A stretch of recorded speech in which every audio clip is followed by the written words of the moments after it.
આવેદનપત્ર આપ્યું છે અને અમારી માંગ એ છે કે ગુજરાતમાં નાના મોટા 16 બનાવો બન્યા છે. એમાં દાહોદ જિલ્લાની જે માસૂમ બાળકી છે, 6 વર્ષની બાળકી છે, એના પર ગેંગરેપ થયો છે. અને સાથે સાથે અત્યારે વડોદરામાં ભાયલી જે વિસ્તાર છે તેમાં જ એક કન્યા 16 વર્ષની છે, એના પર 5 નરાધમોએ દુષ્કર્મ આચર્યું છે.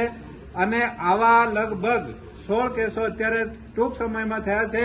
તો સદંતર આ ભાજપ સરકાર નિષ્ફળ નીવડી છે. તો અમારી આ સરકારને માંગ છે કે આ જે ગૃહમંત્રી છે એ ગૃહમંત્રીનું રાજીનામું અમારે જોઈએ છે.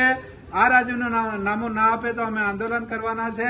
હર્ષ સંઘવીએ અત્યારે એક જાહેરાત કરી છે કે આખી રાત ગરબા ચાલવા જોઈએ.